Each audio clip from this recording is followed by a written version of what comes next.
कोगनोळीत बेंदूर सणासाठी बैलांच्या करीची जय्यत तयारी माजी मंत्री वीरकुमार पाटील यांनी केली.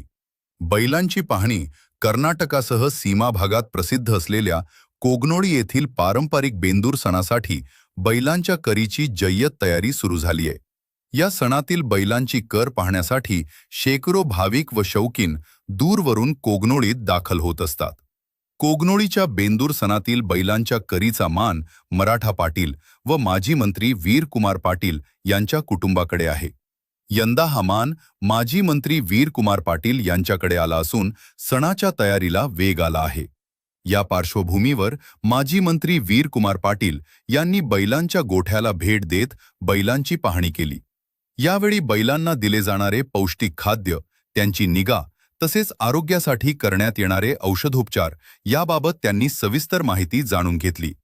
बेंदूर सणात सहभागी होणाऱ्या बैलांची उत्तम काळजी घेण्याच्या सूचना त्यांनी संबंधितांना दिल्या. यावेळी रावसाहेब पुणेकर, अनिल पाटील, पूनम डांगरे, राजू मानगांवे, अमोल पुणेकर यांच्यासह मान्यवर उपस्थित होते.